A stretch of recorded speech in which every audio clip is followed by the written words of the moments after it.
C'est vraiment inhumain que le gouvernement de la République prive les pères de famille de leur rémunération 6 mois durant, avec des conséquences fâcheuses que vous connaissez. Déguerpissement de maisons, les enfants chassés de l'école, des foyers écartelés. Bon nombre de revendications qui sont des engagements du gouvernement sont restées lettres mortes. Il s'agit de l'amélioration de la prime de risque professionnel, les promotions en grade des médecins en attente depuis 23 ans et la non-mécanisation des nouvelles unités. Que constatons-nous? Au début de chaque trimestre, une dizaine de médecins nouvelles unités, par an aux autorités gouvernementales, sont mécanisés en catimini sur recommandation. Les médecins se plaignent également de la dépréciation du franc qui mine leur pouvoir d'achat et soutiennent le dialogue national pour la paix de la RDC. En politique, à Kalemi, chef-lieu de l'actuelle province du Tanganyika, le chef de l'État congolais, Joseph Kabila, a rassuré la population qu'il y aura élection au Congo-Kinshasa. De plus, le président de la République a encouragé la population à participer massivement à la vaste opération de la révision du fichier électoral pour enrôler les électeurs potentiels congolais. Suivez ces commentaires. L'année 2016 a été déclarée année électorale en République démocratique du Congo. Et depuis Kalemi, chef-lieu de l'actuelle province du Tanganyika, le président de la République, Joseph Kabila Kabange, a personnellement sensibilisé l'ensemble de la population à se préparer pour participer massivement à la vaste opération d'enrôlement des électeurs RD congolais. Nataka niambie nchi yote kupitia population ya Kalemi ya kwamba karibu tutaanza tena na processus electoral. Ina maana gani? Ina maana ya kwamba population yote, wazee, vijana, wamama na wababa, mweze kujitayarisha kwa ajili ya enrollment ambayo itaanza hii mwezi ya 7 ambayo inakuja.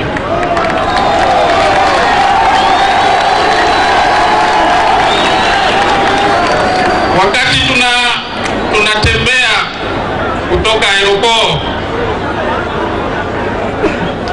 niko nasikia watu wanasema ni nini tena, guverneur alikuwa anasema udumu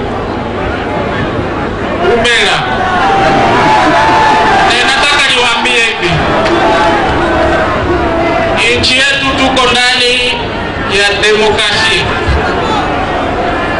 na hiyo demokrasia ina maana kwamba tutafanya uchaguzi ndani ya hii nchi.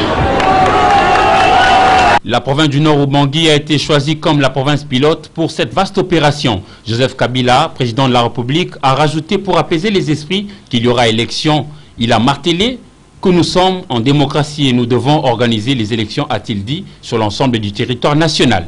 Et la population en liesse a accompagné le premier de tous les Congolais présidents de la République, Joseph Kabila, à l'inauguration du pont jeté sur la rivière Lukuga, qui est lié directement au lac Tanganyika. Outre l'inauguration du pont, le chef de l'État congolais y a lancé les travaux de la construction de l'université de Tanganyika, qui devra avoir la capacité de recevoir près de 5000 étudiants. Vous avez eu la clairvoyance de doter notre province des infrastructures d'une université moderne dont vous inaugurez en ce jour les débuts des travaux. D'une part, et d'autre part, la construction de l'aérogare de Kalemi, dit Maïalangui, entendez, le lac qui change de couleur de soie. Et on va découvrir ce communiqué qui nous vient de la SONAS à l'occasion de la commémoration du 56e anniversaire de l'accession de notre pays à la souveraineté tant nationale qu'internationale. Les conseils d'administration et la direction générale de la Société nationale d'assurance SONAS, en sigle, au nom de l'ensemble des 100 personnels et à leur nom propre, saisissent cette opportunité pour présenter leurs vœux de bonheur, de prospérité et de paix à son Excellence Monsieur le Président de la République, chef de l'État, Joseph Kabila Kabange, et à tous les membres des hautes institutions de la République démocratique du Congo et au vaillant peuple congolais. Cette commémoration est le lieu de rendre hommage aux pères de l'indépendance pour leur combat héroïque qui a donné à notre nation sa dignité et la maîtrise de son destin. Par-delà les souvenirs qu'elle évoque, la date du 30 juin 1960 est une interpellation de l'ensemble du peuple congolais à préserver à tout prix cette indépendance chèrement acquise. Elle constitue également une exhortation à nous tous de nous serrer les coudes autour du président de la République pour non seulement maintenir notre pays libre et uni, mais aussi travailler en son émergence et à sa prospérité. Que Dieu bénisse la République démocratique du Congo. Les communiqués est signé par Carole Aguito Amela, DG ad intérim de la Société nationale d'assurance SONAS. Dans les cadres de vacances parlementaires, vous vous en doutez, le président de l'Assemblée nationale, Minaku Njalanjoko, à la tête d'une forte délégation des députés du Kwilu, élargie au vice-premier ministre, ministre en charge de l'emploi, province sociale, et au conseiller du chef de l'État en matière d'infrastructure, ont séjourné à Kikwit et à Idiofa du 26 au 27 juin 2016. But de ce voyage, lancer les travaux de la construction de la route Ngudu-Idiofa. Dans mon mat et Blaise Lunda. Accueilli à l'aéroport par le gouverneur du Kwilu, Albert Kinyoka, le président de l'Assemblée nationale et secrétaire de la majorité présidentielle, Obin Minaku, a reçu de la population des Kikwit un accueil triomphant. L'élu d'Idiofa, en vacances parlementaires, conduisant en effet le dimanche 26 juin 2016 une délégation des députés nationaux du Kwilu, la rencontre a été une occasion heureuse pour la population. S'adressant à cette dernière en langue vernaculaire, le Kikongo, le secrétaire de la MP a mis l'accent sur les efforts du président de la République, Joseph Kabila, pour l'amélioration des conditions sociales dans les Kwilu, avec à la clé la fourniture de l'énergie électrique et de l'eau potable. Le barrage est prêt. C'est l'étape la plus importante. C'est bien transport et courant. Après transport et courant, c'est une étape. C'est une étape de commercialisation et courant. Courant pour Même dimanche, après Kikwit, direction Idiofa, où une foule en liesse attendait des pieds fermes le speaker de la Chambre basse du Parlement, venu lancer les travaux de construction de la route Ingudi-Idiofa dans son fief électoral. Il y a 2 mois, je me suis dit, c'est fini. Je ne veux plus insister, ça sera fait. Effectivement, c'est fait. Je le répète, la construction de cette route constitue un grand pas vers le désenclavement du territoire d'Idiofa, un des viviers intellectuels et politiques de la RDC. Et justement, de la République démocratique du Congo, les femmes n'arrêtent pas de pouvoir développer des expertises qui leur permettent d'avoir des promotions de part et d'autre. Africa Mujinga. Évidemment, Eric Izami, tel le cas de Carole Aguito Amela, directeur général ad intérim de la SONAS, qui occupe depuis le 27 mai 2016 les fonctions de la vice-présidente du conseil d'administration des ZEP-RI, une structure d'assurance membre du COMESA. Les images de l'assemblée élective organisée pour cette circonstance, dont les reportages commentés par Willy Kacha.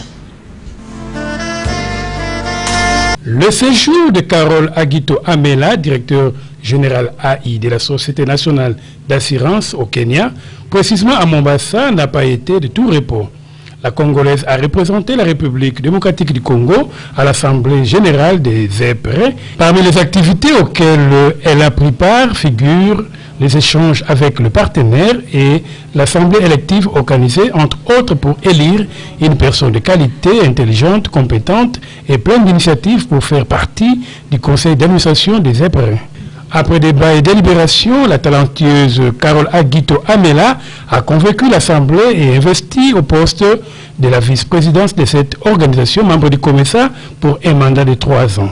Cette fonction, rappelons-le, est habituée à être occupée par les hommes, mais cette année, la généreuse Carole Aguito s'est distinguée parmi les candidats grâce à son savoir-faire à la tête d'une des grandes sociétés d'assurance en Afrique, nous disons la SONAS. Une fierté pour la République et un choix qui rencontre bien l'assentiment du gouvernement de la République et relance la question de la révolution de la modernité dans le secteur de l'assurance. Une fois installée, l'Africaine Carole Aguito n'a pas manqué de mots pour dire merci aux membres de la ZEPRE pour les choix portés sur elle.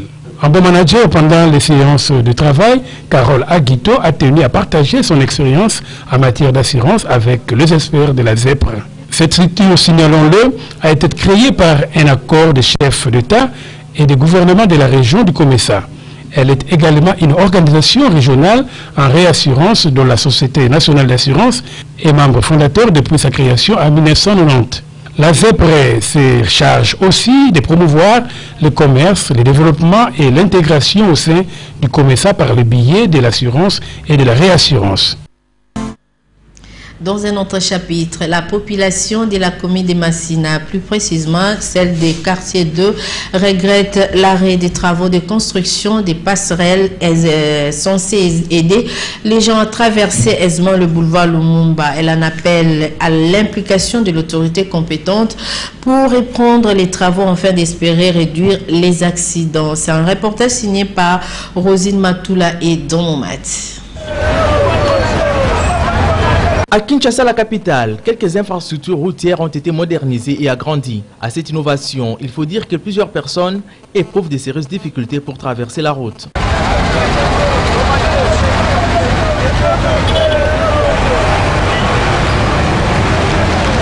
À Massina, il a été prévu de construire des passerelles pour faciliter la traversée du boulevard Lumumba. Hélas, les travaux lancés ont été stoppés il y a plus ou moins 3 mois déjà.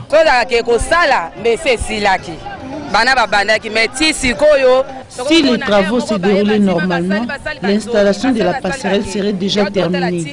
Hélas, ce n'est pas le cas.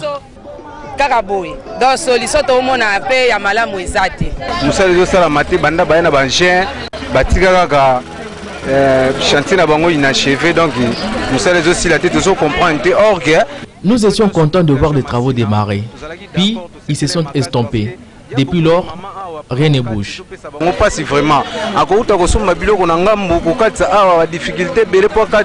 À côté, il y a le marché des fortunes. Et les dames, en difficulté pour traverser le boulevard, se font piquer de l'argent, puisqu'accompagnées parfois par les pickpockets. La population exhorte l'autorité compétente à relancer les travaux attendus pour éviter des accidents par la traversée par les biais des passerelles. D'une commune à une autre, les vendeuses du marché Makonga à Lemba, terminus, ont été en colère hier après avoir constaté que leur espace de vente a été vendu pour y construire une station d'essence. Visiblement, elles ont décidé de faire entendre leur voix. Suivez ces reportages que nous proposent Eric Izami et Natacha Bongo.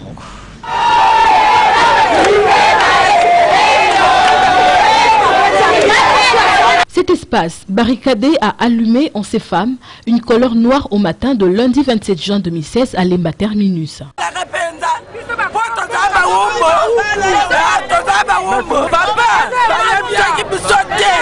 Cette femme hurle sa peine. Elle se pose la question. Sommes-nous devenus esclaves? Sommes-nous toujours des Congolaises et Congolais? Ou nous sommes esclaves chez nous? Ces vendeuses ont appris que l'espace va servir à la construction d'une station d'essence. Et les âmes averties essaient d'apaiser la tension. Normalement, ils sont tristes. Parce que ma maman a bu ce bâtiment plus de 30 ans. Tu as un problème à espace. Comment un individu a sacrifié toute une nation? Ce n'est pas sérieux. Un peu soulagées, ces femmes veulent obtenir gain de cause, c'est-à-dire garder leur espace pour vendre. C'est ainsi qu'elles se sont décidées d'aller jusqu'au bureau du député national Franck Diongo à Kassavubu, que celui-ci les aide. Affaire à suivre.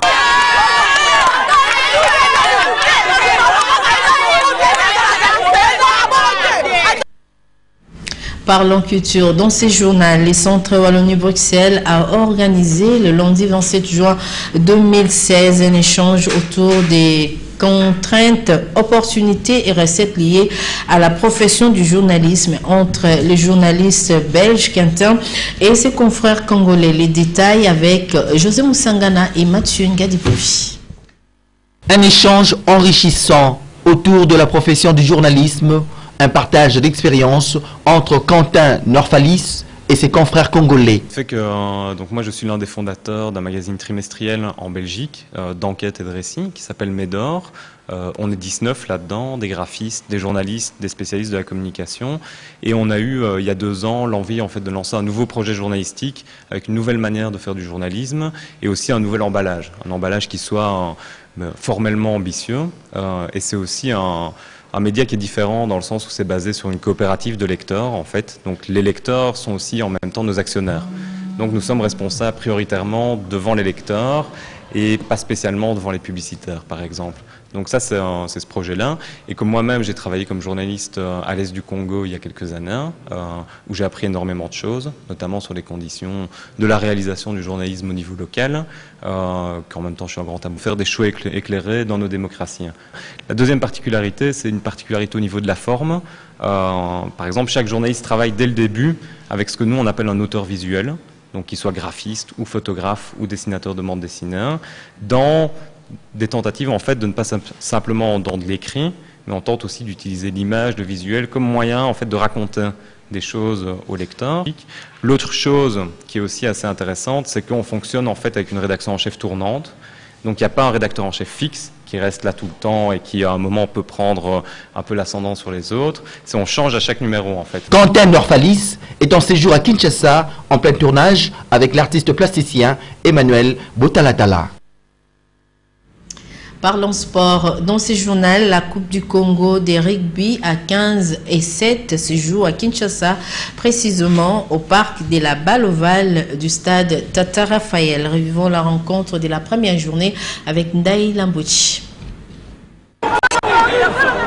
La deuxième édition du championnat national de rugby a démarré le lundi 27 juin 2016 au parc de rugby au stade Tata Raphaël. En effet, la première rencontre de cette compétition nationale a mis aux prises la province de l'ex-Katanga face Congo central.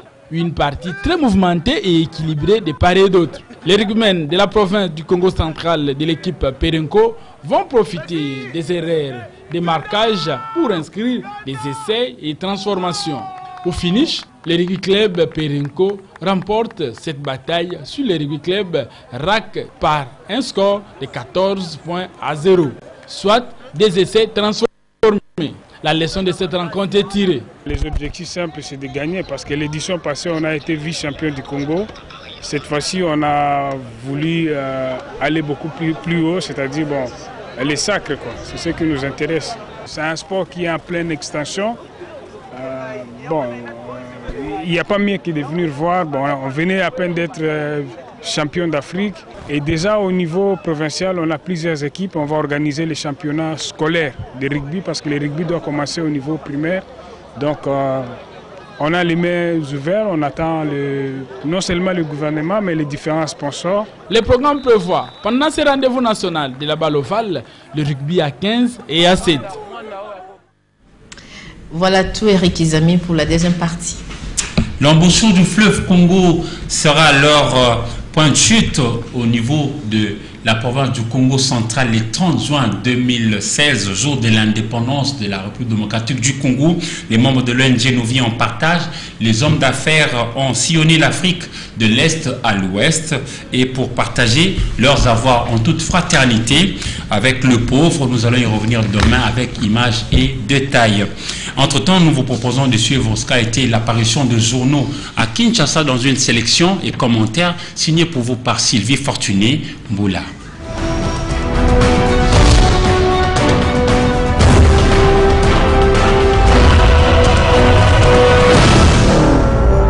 Bonsoir. Les journaux qui ont paru dans la capitale ce mardi sont revenus sur le discours du président de la République Joseph Kabila à Kalemi, chef-lieu de la province du Tanganyika. Forum des As estime que c'est un discours qui apaise. Coupant court aux supputations sur la non-tenue des élections et répondant aux Oumela scandés par les habitants de Kalemi, Joseph Kabila a tenu à être explicité. Oudoumou, Oumela, mais je veux dire que le Congo est un pays de démocratie et celle-ci inclut l'organisation des élections. Nous devons donc organiser des élections dans le pays. Kabila lance un appel à l'enrôlement au mois de juillet, c'est le titre de la prospérité. Et déjà, poursuit la référence plus, la Commission électorale nationale indépendante a lancé le recrutement du personnel pour l'opération de la révision du fichier électoral. C'est-à-dire que la machine électorale est en marche. Plus rien ne pourra l'arrêter. Discours du 30 juin à Kindu, Joseph Kabila va-t-il dévoiler ses intentions secrètes? S'interroge la cité africaine. Tous les regards des observateurs sont désormais tournés vers la ville de Kindu qui va accueillir ce jeudi tout le gotha politique et institutionnel du pays à l'occasion des festivités du 30 juin et où le président Joseph Kabila va adresser son traditionnel discours à la nation. Joseph Kabila va-t-il sortir cette fois-ci de sa réserve et dévoiler ses intentions en ce qui concerne son avenir politique? Rien n'est moins sûr. Entre-temps, la conférence épiscopale nationale du Congo Senko demande au peuple de s'opposer à tout glissement. Le phare rapporte au chapitre des recommandations, il suggère au gouvernement et la CENI ainsi qu'aux acteurs politiques de jouer franc jeu afin que le pays sorte de la situation d'incertitude. Ils se disent prêts à proposer leur appui à Edem Kodjo pour favoriser les rapprochements entre les acteurs politiques pour obtenir la tenue du dialogue. La Senko renvoie pouvoir et opposition à leurs responsabilités, renchérit la manchette. Le prince de l'église catholique propose 4 pistes de solution. Respecter la constitution, aller au dialogue, répondre aux cris de détresse du peuple et garantir le respect des droits humains. C'est tout pour ce soir. Merci de nous avoir suivis et bonne soirée chez vous.